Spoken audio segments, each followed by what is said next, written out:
Assalamu alaikum viewers and welcome back to my channel Study Law with Bushra.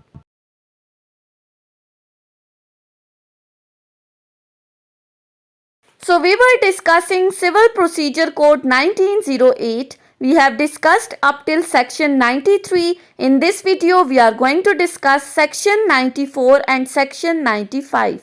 But before starting the discussion, I request you all to please subscribe to my channel and don't forget to press the bell icon for latest updates.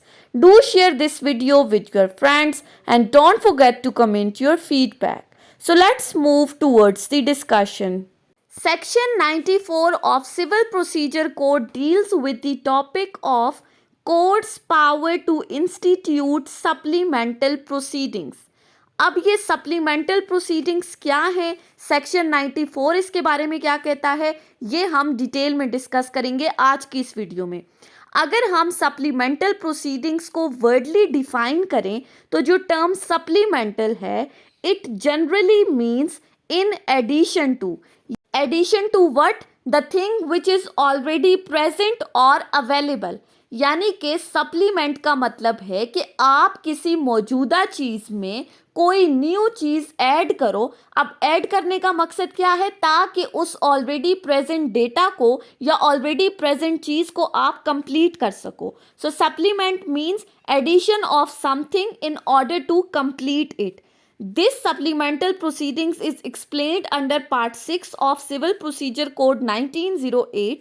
So अब हम section 94 के according देखते हैं कि ये supplemental proceedings क्या हैं. This supplemental proceedings is basically an exceptional remedy. अब ये इनिशिएटिव क्यों लिया गया था, सीपीसी में इस चीज़ को क्यों ऐड किया गया था, to ensure that the justice is not compromise. जहां पर इंसाफ के तकाजे पूरे करने ज़रूरी हैं, इंसाफ डिफीट ना हो, इंसाफ को शिकस्त ना हो, तो जस्टिस को इंश्योर कराने के लिए ये सेक्शन 94 सप्लीमेंटल प्रोसीडिंग सीपीसी में ऐड की गई हैं. अब जस्टिस को इंश्योर कराने के लिए कोर्ट क्या क्या कर सकती है, क्या क्या स्टेप्स ले सकती है, ये स्टेप्स सेक्शन 94 में कुछ 5-6 पॉइंट्स हमें बताए गए हैं. If it is so prescribed, अगर तो वो चीज़ बाकायदा प्रिस्क्राइब की गई है, वो रूल्स में बताई गई है, और रूल्स कहाँ मौजूद हैं, वो ऑर्डर्स में मौजूद हैं. तो हम साथ ही साथ इन स्टेप्स के साथ उन ऑर्डर्स को भी डिस्कस करेंगे. सो सबसे पहला स्टेप जो कोर्ट ले सकती है that is arrest before judgement. अब अरेस्ट बिफोर जजमेंट क्या है, सो पार्ट ए कहता है that the court may issue a warrant to arrest the defendant and bring him before the court to show cause why he should not give security for his appearance, and if he fails to comply with any order for security commits him to civil prison. अब सबसे पहला step जो court ले सकती है वो defendant के against warrant of arrest issue कर सकती है. अगर तो कोर्ट को ये लगता है कि ये डिफेंडेंट सिर्फ और सिर्फ सूट को लटकाने की खातिर कोर्ट में नहीं आ रहा, अगर उसको लगता है कि ये भाग जाएगा, तो फिर कोर्ट उसके against warrant of arrest issue कर सकती है, और साथ ही साथ कोर्ट उससे सिक्योरिटी भी डिमांड कर सकती है उसकी पर्सनल अपीयरेंस के लिए. सिक्योरिटी इसलिए ताकि वो ड्यूरिंग द प्रोसीडिंग्स कोर्ट के अंदर आता रहे और इस सूट को कॉन्टेस्ट करता रहे. और अगर तो ये बंदा कोर्ट को सिक्योरिटी देने में भी नाकाम हो जाता है, तो फिर कोर्ट इसके लिए ऑर्डर पास कर सकती है कि इसको सिविल प्रिजन में भेजा जाए. सो पहली चीज़ अरेस्ट आ गया. सेकंड है अटैचमेंट बिफोर दी जजमेंट. अब अटैचमेंट से क्या मुराद है, the court may direct the defendant to furnish the security to produce any property belonging to him and to place the same at the disposal of the court or order the attachment of any property. अब second step जो court ले सकती है वो क्या है कि court defendant को डायरेक्शंस दे सकती है कि जो प्रॉपर्टी वो ऑन कर रहा है, जो प्रॉपर्टी उसकी अपनी है, वो इससे रिलेटेड कोर्ट को सिक्योरिटी प्रोवाइड करे और इस प्रॉपर्टी को डिस्पोजल ऑफ द कोर्ट पे छोड़ दे. और इससे ज़्यादा अगर तो कोर्ट चाहे तो वो इसकी प्रॉपर्टी को अटैच भी कर सकती है. सो पहली चीज़ हमने डिस्कस की, पहली रेमेडी कोर्ट के पास क्या है सप्लीमेंटल प्रोसीडिंग्स में, डिफेंडेंट को अरेस्ट कर सकती है, उसको सिविल प्रिजन भेज सकती है. सेकेंडली उसकी प्रॉपर्टी को अटैच कर सकती है. थर्ड है हमारे पास टेम्पररी इंजंक्शंस। अब टेम्पररी इंजंक्शन से मुतालिक क्या बताया गया है, लेकिन उससे पहले मैंने आपको कहा था कि हम साथ साथ रूल्स और ऑर्डर्स को भी डिस्कस करेंगे। सो जो पहली चीज हमने पढ़ी थी अरेस्ट बिफोर जजमेंट की, उसके साथ कौन सा ऑर्डर डील कर रहा है, order 38 rule 1 to 4 supplemental proceedings में जो पहला स्टेप है अरेस्ट बिफोर जजमेंट उसके साथ डील कर रहे हैं। सेकंड हमने कहा अटैचमेंट बिफोर जजमेंट, वो चीज भी ऑर्डर 38 रूल 5 से 13 में डिस्कस की गई है। अब आ जाते हैं टेम्पररी इंजंक्शंस के ऊपर। The court may issue a temporary injunction and in case of disobedience commit the person guilty thereof to the civil prison and order that his property be attached and sold।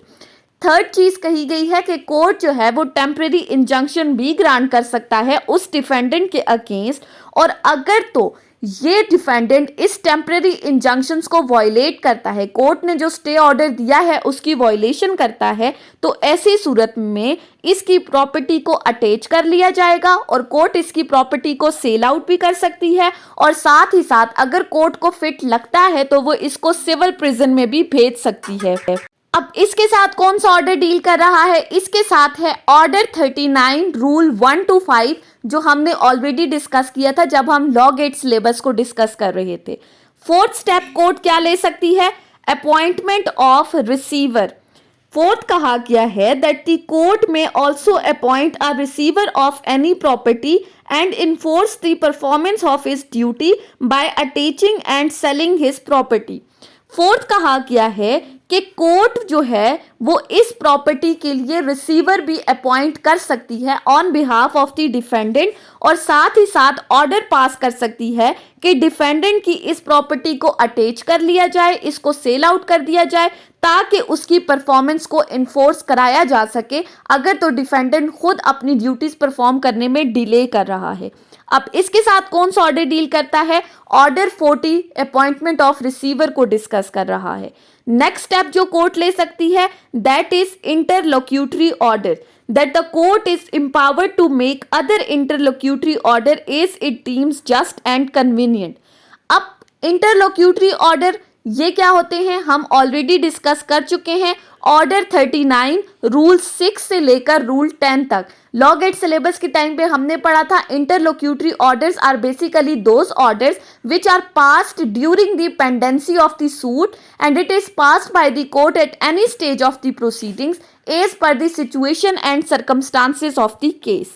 So section 94 में basically हमने क्या चीज discuss की है कि जहां पर justice को इंश्योर कराने के लिए कोर्ट ज़रूरी समझती है कि ये स्टेप्स लेने चाहिए, तो कोर्ट ऐसे स्टेप्स ले सकती है ताकि जस्टिस डिफीट ना हो।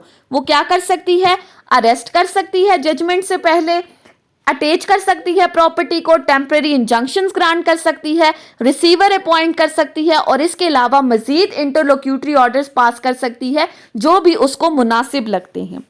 उसके बाद आ जाते हैं सेक्शन 95 के ऊपर। Section 95 basically deals with compensation for obtaining the arrest, attachment और temporary injunctions on insufficient grounds. अब इस सेक्शन में कंपनसेशन की बात की गई है। किस किस्म की कंपनसेशन वो हम डिस्कस करेंगे। बेसिकली ये सेक्शन 95 रेमेडीज बता रहा है डिफेंडेंट के लिए। अब क्या क्या रेमेडीज हैं, section 95 states that where in any suit in which an arrest or attachment has been effected or a temporary injunction granted under the last preceding section।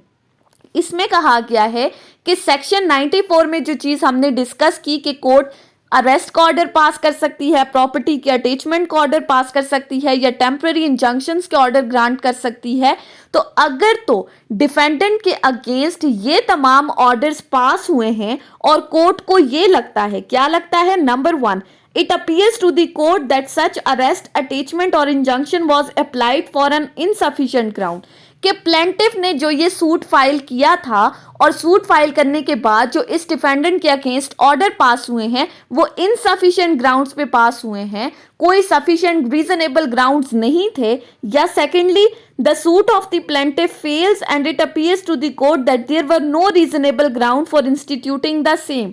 और सेकेंडली कोर्ट को ये लगता है कि जो प्लेंटिफ ने सूट फाइल किया है इस दावा फाइल करने के कोई जस्ट ग्राउंड्स नहीं थे, फिर भी इसने कैसे सूट को इंस्टीट्यूट कर लिया है, मेरिट्स पे यानी कि डिसीजन नहीं आया, जो अरेस्ट का हुआ है, अटैचमेंट का हुआ है, ये टेम्परेरी इंजंक्शंस का हुआ है, तो फिर डिफेंडेंट के पास क्या रेमेडी है? ही में अप्लाई टू दी कोर्ट, वो कोर्ट को एक एप्लीकेशन देगा कि उसके खिलाफ जो जजमेंट आई है, जजमेंट से पहले जो फैसले आए हैं वो अनजस्ट ग्राउंड्स पे आए हैं, तो फिर कोर्ट उसकी एप्लीकेशन पे क्या करेगी? Award against the plaintiff by its order such amount not exceeding 10,000 rupees compensation to the defendant for the expense of injury cause to him. अब जब हमने कहा डिफेंडेंट के अगेंस्ट अरेस्ट, अटैचमेंट या टेम्परेरी इंजंक्शन का ऑर्डर पास हुआ और बाद में पता चला कि ये अनजस्ट ग्राउंड पे पास हुआ था, तो डिफेंडेंट ने ऑब्वियसली कोई ना कोई इंजरी तो सफर की है, तो ऐसी सूरत में डिफेंडेंट को कंपनसेट करने के लिए उसकी एप्लीकेशन के ऊपर कोर्ट उस डिफेंडेंट को कंपनसेशन अवार्ड करेगी अगेंस्ट द प्लेंटिफ, यानी कि ₹10,000 प्लेंटिफ ने पे करने हैं डिफेंडेंट को as a compensation for all those injuries suffered by him in lieu of the orders passed by the court on unjust grounds. अब इसके साथ एक प्रोवाइजो अटैच की गई है, वो क्या कहती है?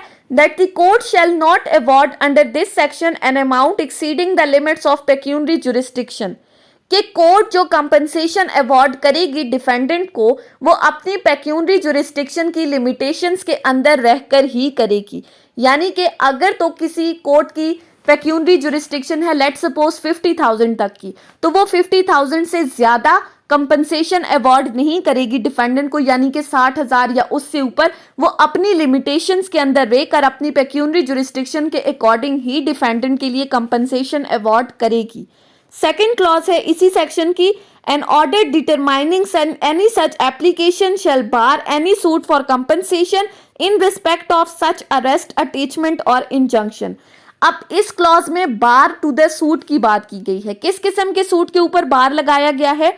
कि अगर तो डिफेंडेंट को कंपनसेशन मिल गई है इस अरेस्ट, अटैचमेंट या इंजंक्शन से रिलेटेड, तो वो दोबारा अलग अलग ग्राउंड्स के ऊपर कंपनसेशन डिमांड नहीं कर सकता कोर्ट से अलग अलग सूट फाइल करके। ये क्लॉज उन तमाम सूट्स के ऊपर बार लगा रही है, जब कंपनसेशन मिल गई तो दोबारा वो सूट फाइल नहीं कर सकता। सो सेक्शन 94 में जो कोर्ट ने स्टेप्स लिए हैं जस्टिस को इंश्योर कराने के लिए, अगर तो सेक्शन 95 के अकॉर्डिंग ये चीज़ प्रूफ हो जाती है कि वो अनजस्ट ग्राउंड पे कोर्ट की तरफ से ऑर्डर्स पास हुए थे, तो फिर सेक्शन 95 कंपनसेशन बता रही है डिफेंडेंट के लिए वो उस इंजरी पर जो वो सफ़र कर चुका है इन ऑर्डर्स की नज़र में। सो ये थी हमारी आज की डिस्कशन। आई होप कि आपको ये लेक्चर समझ में आया होगा अगर आपने इस वीडियो को अटेंटिवली सुना है तो। अगर आपको ये वीडियो अच्छी लगी है तो इस वीडियो को लाइक करें, कमेंट करें और चैनल को ज़रूर सब्सक्राइब करें। Thank you so much for watching this video. Till then, Allah हाफिज़।